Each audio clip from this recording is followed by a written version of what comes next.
Welcome to the Madison Miller Podcast. Today is Thursday, May 25th, 2023. Today we're going to recap the NHL Eastern Conference Finals Game 4. Look ahead to the West Game 4. Then we will preview tonight's Game 5 of the Eastern Conference Finals in the NBA.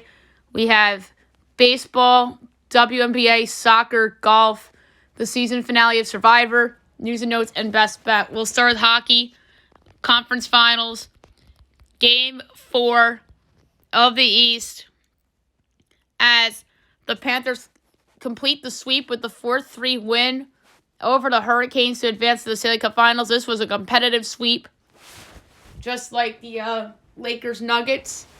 So it really didn't feel like a sweep. But Florida's just finding a way to win all these close games. The number 3 started a game with the goal, Ryan Lomberg. Number 2 started a game with 36 games on 39 shots, Sergei Bobrovsky. Number 1 started the game with 2 goals, including the game winner with 4.3 seconds left, Matt Tkachuk, who to me is the favorite to win the Conn Smythe Trophy at this point. So just an incredible run for the Florida Panthers. They deserve to be here. They're pretty much the 8th seed. And who knows, maybe the Miami Heat will do it tonight. It'll be 2 Florida 8 seeds basically going to their respective finals would be pretty cool. So congrats to the Panthers. Great season for sure. Now we look ahead to tonight, 8 o'clock ESPN, Golden Knights Stars. Golden Knights go to the final with the win. Dallas forces a Game 5 with the win, as Dallas should be favored. They're slight favorites, -115. Vegas is -104. Over under 5.5. Overs -106. Unders -115. Vegas plus 1.5 is -275. Dallas -1.5 is +220. I'm going to go with the full game under here. Unders have been the trend of the conference finals with the exception of the East Game 4 yesterday. But I think this is a low-scoring game. I don't know who wins. I could see either team winning. No Jamie Benn for Dallas, which is a big loss. And I think that the under is a very good play here. I just don't know who wins. I think this game is 3-2 written all over it. I don't know who wins, though. But I'm going to say full game under 5.5. Before we move on to basketball, we have to do a postmortem on the latest team to be eliminated, the Carolina Hurricanes. You could debate whether their season was a failure or a success. I'm going to lean towards the latter. Although getting swept by an 8 seed is not ideal, but as what it's proved to be an overqualified 8 seed, a team that underachieved in the regular season and got hot late to make the postseason. Sometimes it works in sports. It just so happens that this year at the Panthers, it's worked, and they're the best 8 seed. They're the best 8 seed since the Los Angeles Kings in 2012. The Kings were probably better in theory only because of Jonathan Quick being in the peak of his powers. And I don't think Bobrovsky is as good as Jonathan Quick was in 2012. So I personally think that the Kings in 2012 were better, if you ask me. And they're probably a deeper team, although this Panthers team is pretty deep as well. But the other reason why I don't want to say Carolina's season was a failure is because they made it this far with a number of key injuries. Although they did get Teuvo Teravainen back for the series, but it really didn't matter all that much because they got swept. So I'm going to say that their season was a success, but not a smashing success. You know what I mean? But I can't say it was a slight failure either, because they made it to the conference finals with all the injuries they had in probably what was the best division in hockey in the regular season in the Metro. So, and I always say that whoever makes the conference finals of the Metro Division has to earn it. Carolina earned it. They beat the Islanders in 6 and then the Devils in 5. But a lot of those games were close and competitive. I mean, a couple of those games in the Devils series were blowouts. But Carolina did earn its way to the conference finals. Ron Bindamore is not going to get fired. No doubt about it. He's the best coach in the league. It just so happens that they were undermanned in the postseason, and they ran into a buzzsaw right now that is the Florida Panthers. So I can't call the Hurricanes season a failure, but I can't call it a smashing success either. I'm going to say it was a successful season, but not the most successful season, if that makes any sense. But if I did the rankings of who had the best season, of the successful seasons group, they're probably last. You know what I mean? Like, I know they beat the Devils, but let's face it, the Devils had a better season than them. They made it further than the Kraken, but the Kraken had a better season. Hey, they had a better season than the Boston Bruins, right? They made the conference finals. The Bruins did not. The Bruins are going to be among the biggest failures because of them blowing the 3-1 lead against. I mean, it looks better now because the Panthers are in the final, but still, that's a big black mark against the Bruins for sure. Carolina certainly had a better season than the Rangers. They had a better season, like I said, than the Bruins. They certainly had a better season than the Pittsburgh Penguins. They had a better season than, say, a couple of other these teams that lost in the postseason, the Islanders, who they beat. But the only team that they beat that I felt had a better season than them, that was the New Jersey Devils. The New Jersey Devils had the best season in the Metropolitan Division. And I said the Seattle Kraken probably had a better season than them as well. They had a better year than the Colorado Avalanche. They had a better year than the Minnesota Wild. But yeah, we're going to do those rankings once the season's over in both the NBA and the NHL, rating the teams on who had the best season. Maybe we'll do that for the NFL as well. And Carolina, to me, really doesn't have to make big changes. I mean, if a couple of those pucks go different ways, they're probably still playing right now. If not, maybe they're in the Stanley Cup final instead of the Panthers. But I don't think that the Hurricanes need to change a lot. They'll be looked upon as a top 3 or 4 Metro team going into next season with New Jersey and some other teams. I think the Metro's going to be worse next year, personally, because the Rangers are probably going to be worse. The Penguins are going to be worse. The Caps are going to be worse. Who knows with the Islanders? But the Canes and the Devils, I think, are probably the best 2 teams. New Jersey's probably going to be the favorite going in the next year because they have the best player in Jack Hughes and could make a goalie upgrade or in a trade. But Carolina's going to be right there. And I don't think they don't have to do anything drastic at all, personally. Because they were right there. That was a close sweep. That was one of the closest sweeps you'll ever see in the postseason. All right, now move on to the NBA. Talking about the Carolina Hurricanes was a while, which I wasn't expecting. So tonight, Game 5, Heat Celtics, 8:30 TNT. I project the Celtics by 6.5, total 224 and a 20th. The Celtics are favored by 8. Woo! Total 215.5. I love the over. I'm taking the over. I think that the 3-point shooting for Miami will be better than it was in Game 4. I don't know if Miami will win, but I'm certainly going to take them against the spread. The hedge, Boston in 7. So even if Miami loses by 5, I win the bet. And Celtics in 7 for the time being is still alive. So I'm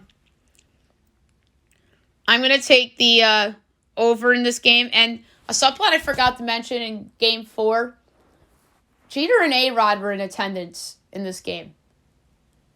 They were the two faces of the biggest collapse blown series in the history of sports. That was the 2004 Yankees blowing a 3-0 series lead against the Red Sox. The two faces of that series. That might have been a bad omen from a karma standpoint for the Miami Heat, because if another Boston team comes back from 3-0 down and there's Celtic fans saying, "Ooh, Jeter and A-Rod are at the game," that's a bad omen for the Heat.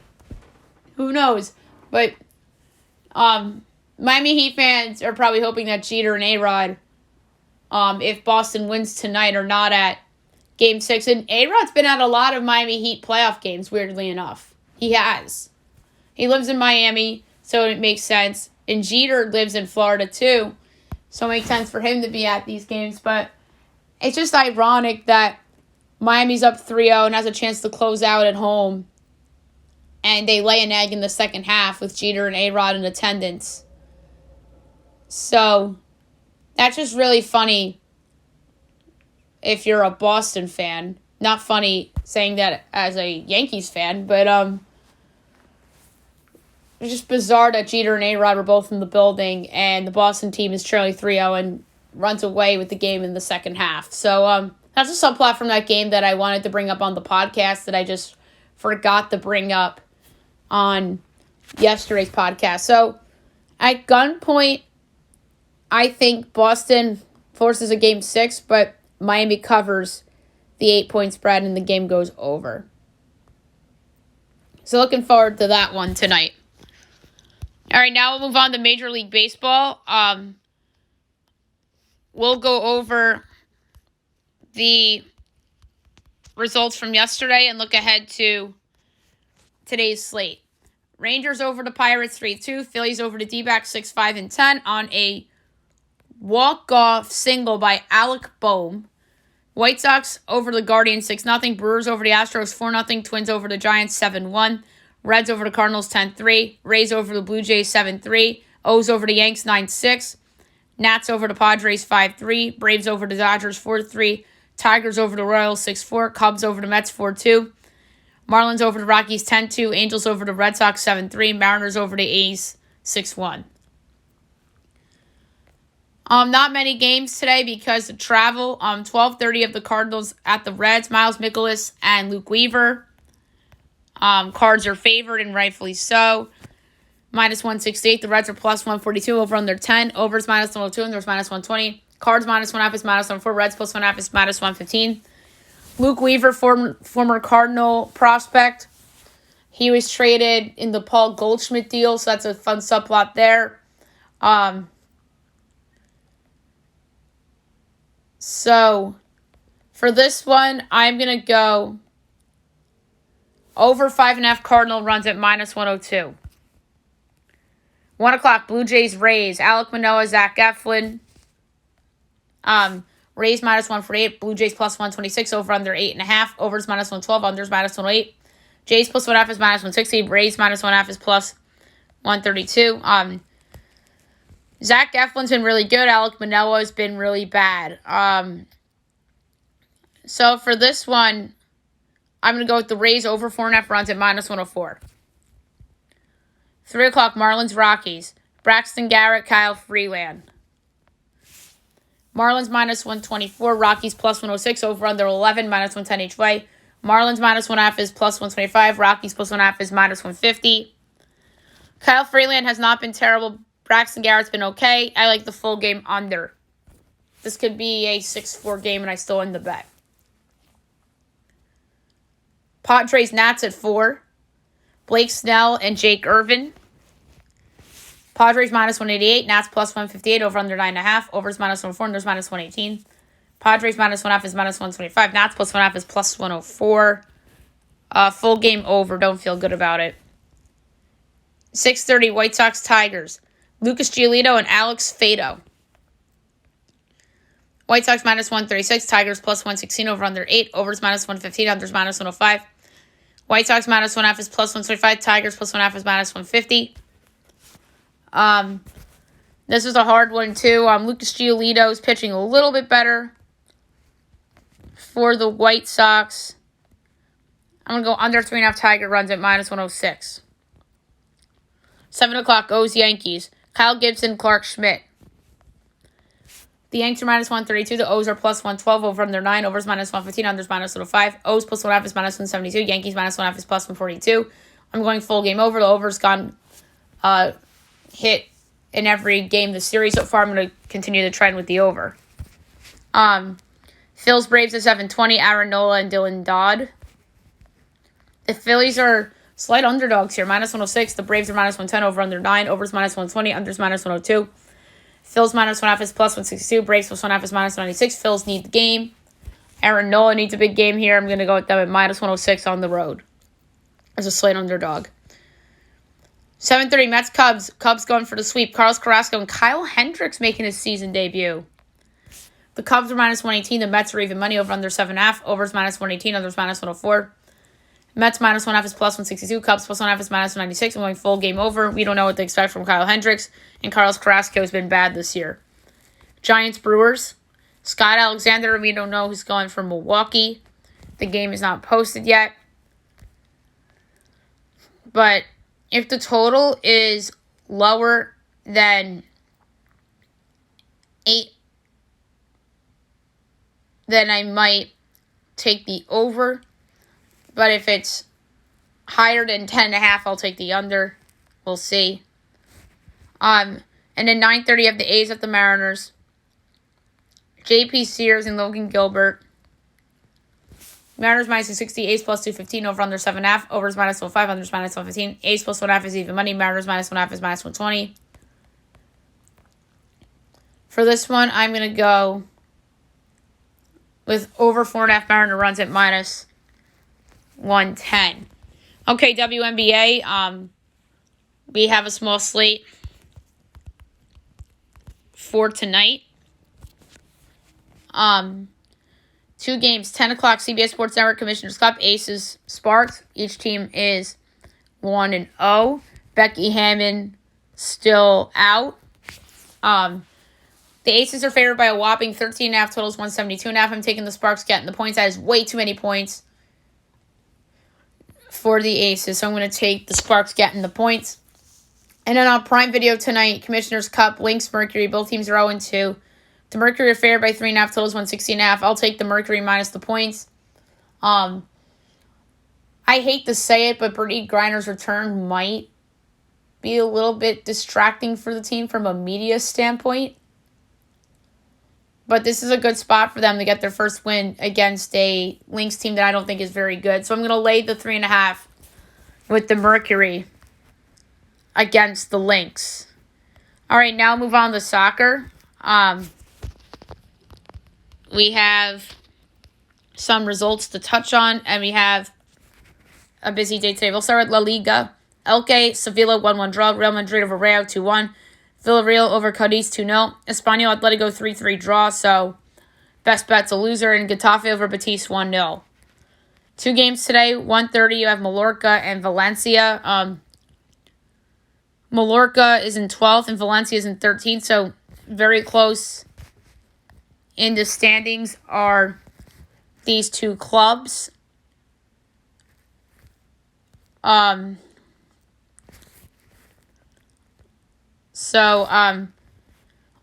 plus 240, Valencia's plus 130, draws 2-1. I'm going to go with Valencia at plus 130 on the road. They're just playing better. 3:30, Osasuna and Athletic. Athletic Club is in 7th, and Osasuna's in 10th, so both these teams are very close in the standings as well. Osasuna's plus 240, Athletic is plus 120, draws plus 220. I'm going to go with Athletic at plus 120.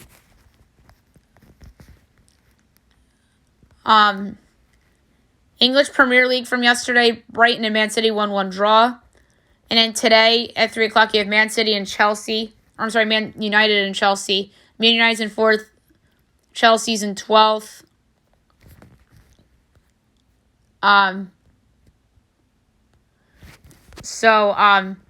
Big game, obviously. Man United is minus 155 favorite. Chelsea's 4-1. The draw's plus 310. Man United should win. They're playing for positions in the Champions League. They're safe for now, but Liverpool's right there. But they need to secure their spot. I'm going to go with under 2.5 goals at plus 120. I'm going to say Man United wins like 1-0 or 2-0 or something. Like that. All right, look, Liga MX tonight, 10 o'clock, you have Tigres and Guadalajara, first leg.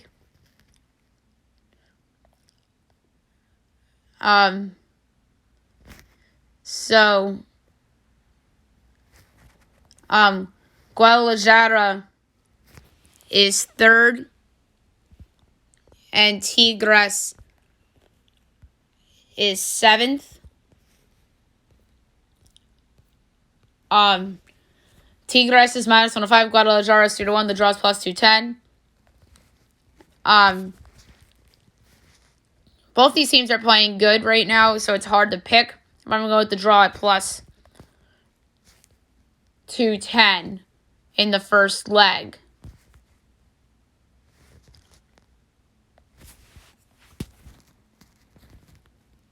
Coppa Italia from yesterday, the finals. Inter Milan beats Fiorentina 2-1 to win Coppa Italia. It's funny because Nicolas Gonzalez scored right away for Fiorentina to make it 1-0, and then Lautaro Martinez scored in the 29th and 37 minutes to make it 2-1. And Fiorentina played well, but those 2 goals by Martinez made a huge difference. The Under-20 World Cup, Nigeria over Italy 2-0. Senegal, Israel 1-1 draw. Colombia over Japan 2-1. And Brazil over Dominican Republic 6-0. All right, today at 2 o'clock, you have Uruguay and England. I don't think we have odds for the Under-20. We do not. I don't know who wins. Probably Uruguay. I'm going to go Uruguay. France and Gambia, I'm going to go with France. 5 o'clock, South Korea and Honduras. We'll go with South Korea. And 6 o'clock, you have Iraq and Tunisia. We'll go with Iraq. And then the U.S. Open Cup from yesterday. Pittsburgh over Columbus 1-0. Birmingham over Charlotte 1-0. Chicago over Austin 2-0. And Salt Lake over Colorado 1-0. So a couple of MLS teams getting upset.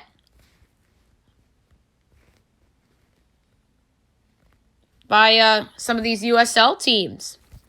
So that's very interesting. Pittsburgh, Birmingham, on to the next round. Charlotte out, Columbus out, Austin out, Colorado out, but Chicago and Salt Lake are still in it. So the quarterfinals will be on June 6th. That is a Tuesday. So the quarterfinals are Salt Lake Galaxy, Cincinnati, Pittsburgh, Birmingham, Miami, and Chicago, Houston. So that is going to be a lot of fun when that time comes. I'm just quickly checking to see if there's any more soccer that we have to touch on before we move on. No, all right. Now move on to golf. We have an early leaderboard for the latest tournament that has kicked off.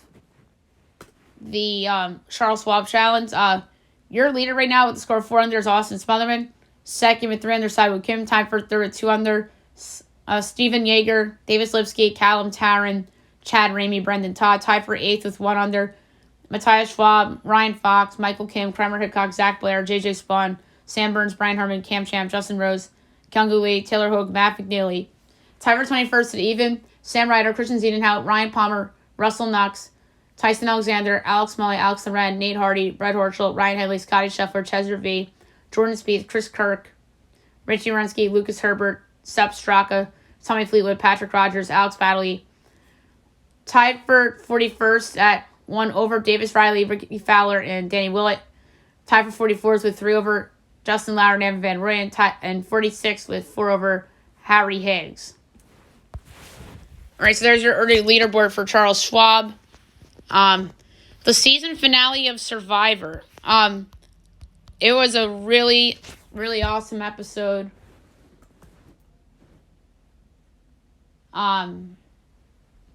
It was a ton of fun. So the final 5 arrived at the new island, and they celebrated by making it this far. And all 5 searched for an idol. There was an idol, but nobody found it. It was very high up in a tree. Lauren and Heidi thought that Carson was the biggest threat remaining and attempted to convince Jam Jam and Carlin to vote him out. The immunity challenge for the 5 was also a reward challenge. As the players raced through an obstacle course collecting keys, which they used to unlock a chest to lower the ladder. Then they climbed the ladder to solve the block puzzle, and first person to solve the puzzle won immunity and a trip to the Survivor Sanctuary for a food reward. And of course, the king of the puzzles, Carson, won this immunity and picked Jam Jam to go with him to the sanctuary, which was awesome. They talked about whether to target Lauren or Carolyn. While back at camp, the girls talked about whether to target Jam Jam or not. Upon coming back, Jam Jam felt tension from everybody, realizing that he was in trouble. But at Tribal Council, Carolyn remained Tika loyal, and the person voted out was Lauren. As Heidi, Carolyn, and Carson voted Lauren. Lauren voted Jam Jam, and Jam Jam voted Heidi. And then the immunity challenge at 4. This is one of my favorite challenges that they do on Survivor. They had a hand tied behind their backs as the players dropped the ball into a spinning track with a turnstile in the middle as they dropped the ball at an alternate exits, and each player has to catch the ball and return it into the track, adding more balls at the intervals, and the last player to not drop balls won immunity. And who wins this one? None other than Heidi. So that was awesome that Heidi won immunity. It was a big win for her as she beat Carson. And then she was had thinking a lot of different options about how she was going to control this situation here. And at Tribal, she chose herself to fire make against Carson, which you don't really see. You don't pick somebody to pick themselves to do fire making, as Carolyn and Jam Jam get picked to the final 3. And then, guess what? Heidi made a ballsy play, and it paid off, as Carson was sent home to the jury, I should say. And then the final 3 enjoyed their breakfast feast the final morning ahead of the final Tribal. And then the jury talked to the players on their social, strategic, and physical games. Heidi talked about her risk-taking late in the show and how she used other people as shields to stay safe. Carolyn talked about her physical and mental struggles on the island, using her emotions as a strength rather than a weakness. And then Jam Jam took the strategic credit for voting out people who voted for him and highlighted his social game as he talked about making bonds with everybody on the jury. And then, as the final vote goes, Jam Jam Jam wins it 7-1-0, near unanimous. Congrats to Jam Jam. Well deserved. The one person that voted for Heidi was Danny, who was in the Soka tribe with him. And Carson, Lauren, Jamie, Franny, Kane, Brandon, and Matt all voted for Jam Jam. And Jam Jam deserves it. I'm so happy that he won. I found myself rooting for this guy the last several weeks, and he's so lovable. He has respect from everyone. And then the after show segment was a lot of fun too, where they ate pizza and they talked about the idols, and he admitted to the jury that Jamie's idol was fake. And they're all shocked. Something else that came out of the after party is that, unsurprisingly, Franny and Matt are dating, which was probably the least surprising news to come out of that after party, but exciting nonetheless. So Survivor royalty at Survivor 44 right there. A lot of other things were brought up, and then they showed the preview for Survivor 45, and my takeaway from that is that it looks like Bruce, who was evacuated in the first episode of this season because of medical problems, is in Survivor 45, so that is awesome to see, if that is indeed Bruce. And there's one girl that reminds me of Franny in the next season as well that they showed in the preview. So no more Survivor until the fall, which is unfortunate.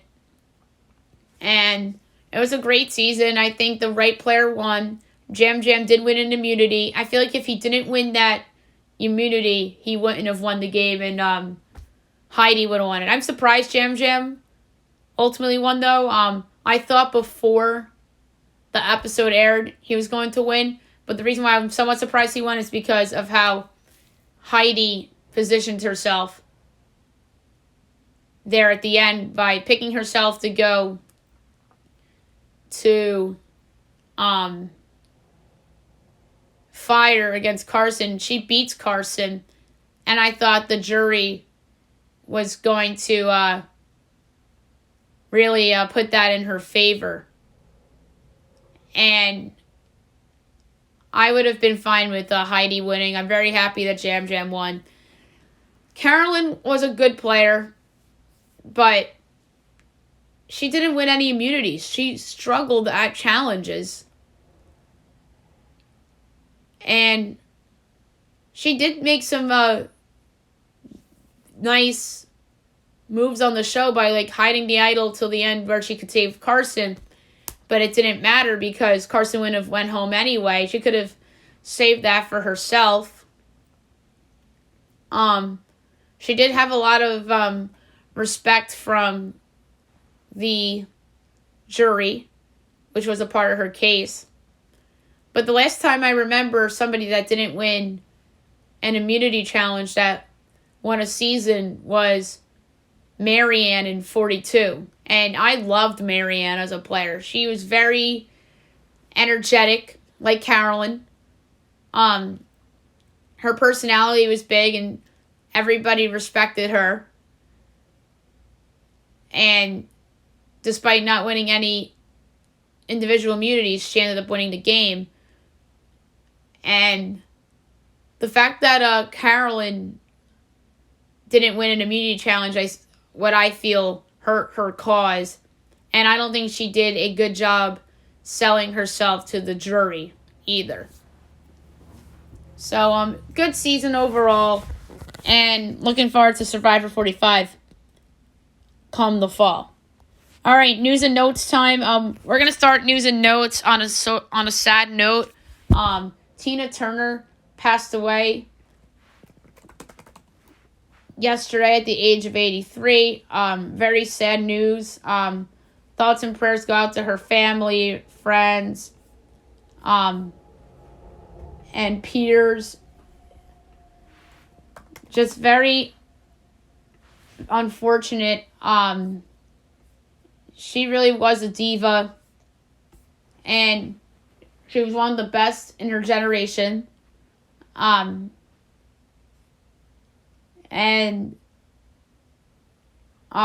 She's somebody that was a popular Masked Singer guest.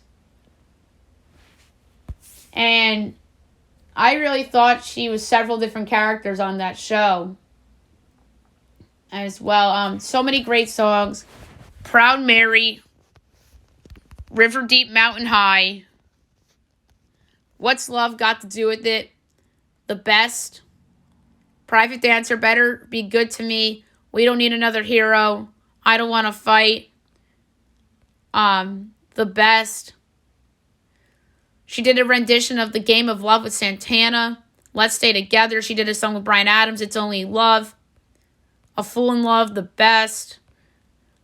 She did her own version to Disco Inferno. Great singer.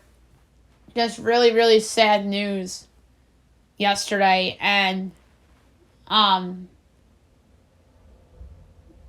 her family said that she passed away very peacefully at the age of 83.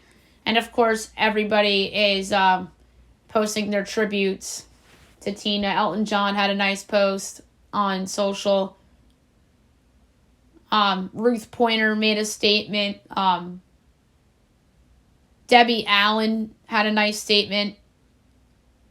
Bryan Adams.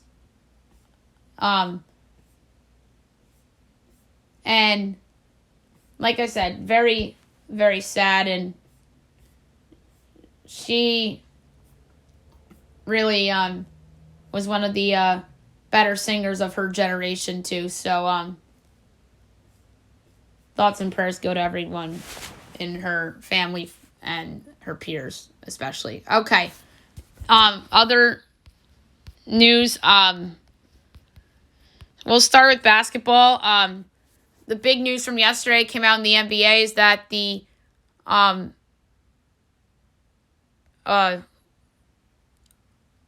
Wizards will hire Michael Winger as team president, and Winger will also oversee the Mystics and the G League Go-Go, and that's according to Woj. That's a really interesting hire by the Wiz. Winger has a good reputation around basketball, and this is a step up for him. He goes from a general manager to a president. I know some guys have both roles, but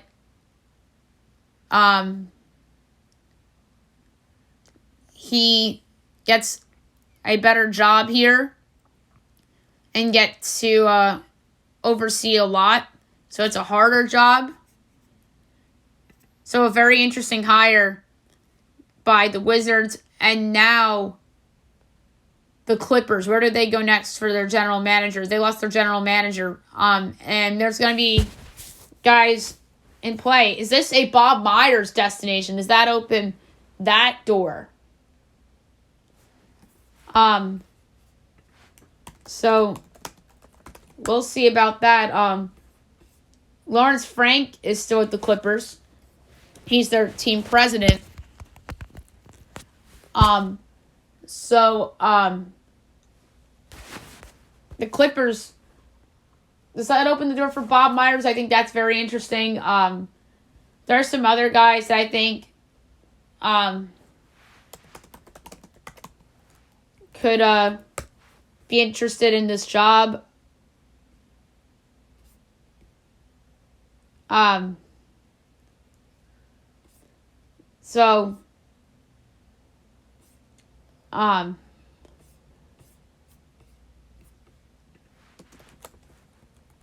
We're going to be very interested to see who replaces Michael Winger in that front office. That is a very, very fascinating story to me.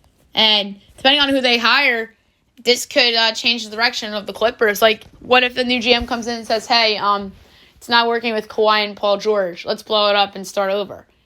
Or the new GM could come in and say, no more load management. in terms of back-to-backs and whatnot. Just sit them just randomly against bad teams or whatever, and not against good teams on national TV, and make a move to win now. So the Clippers are all of a sudden a big wild card this offseason. Kyrie Irving slams free agency rumors, as he says on Instagram Live. He's in no rush to make a decision about where he'll be playing next. There is support in Madison Square Garden to retire Carmelo Anthony's number 7 jersey. I would agree with that. He was one of the big stars that wanted to come to New York at a time where the Knicks were just dying for big stars, which, let's face it, they still kind of are. But at least now they're in a better place than they were when Melo was there, ironically enough. But Melo, and then Amari Stoudemire too, but Stoudemire was always hurt and whatnot, and I feel like Melo was more loyal to the Knicks than Amari Stoudemire was. And I would support the Knicks retiring number 7 if they chose to do so. Melo has a scoring record for a Knick player, 62 points, as he did that in a Friday night home game against Charlotte in 2014. Obviously led them to that 54-win season. Lost in 6 to Indiana. It turned out Indiana was a good team. I know a lot of people look at that at the time and like, oh, what a failure. Guess what? That wasn't a failure. The Indiana Pacers are just better than the Knicks, and they had the better player in Paul George. And they took Miami to 7. So that Indiana team was just a bad matchup for the Knicks, and they almost beat LeBron and the Heat. So I would support the Knicks retiring Melo's jersey as a Knicks fan and as one of Carmelo's supporters.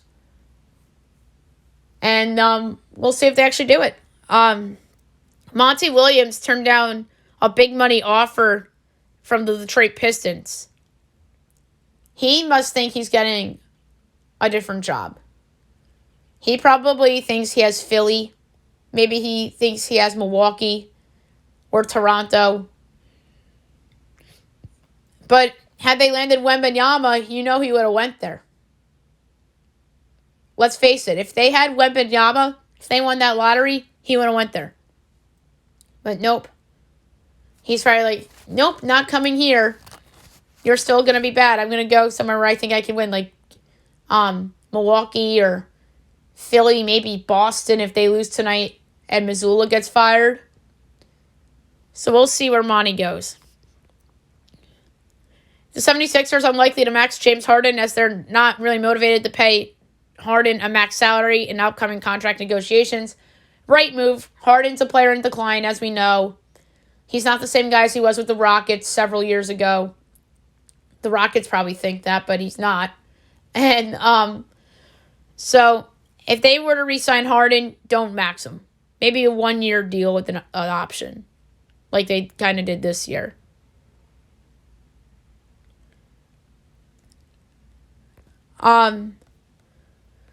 Malcolm Brogdon is playing through an injury as he suffered a partial tear in the elbow during Game 1 of the Eastern Conference Finals.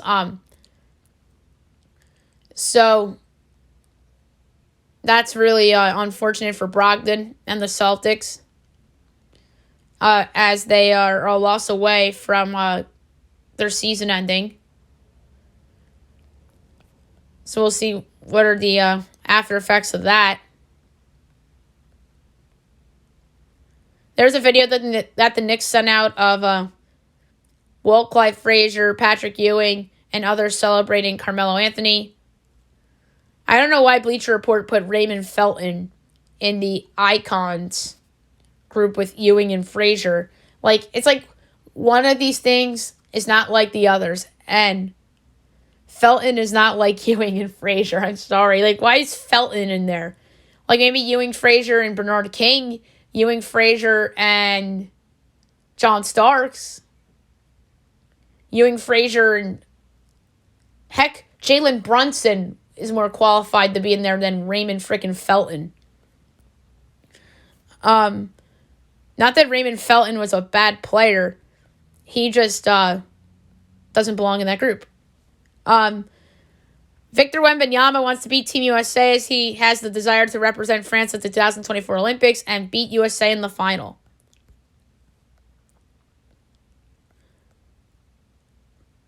Kyle Kuzma takes a picture with Wembanyama as he makes Kyle Kuzma look like a point guard. That's funny.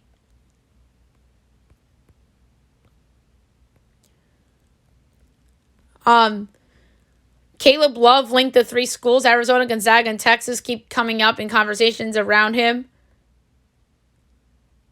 So that is very interesting there. John Morant gets welfare check as officer says that he is fine after going to his home yesterday morning following concerning posts by Morant on Instagram. I really hope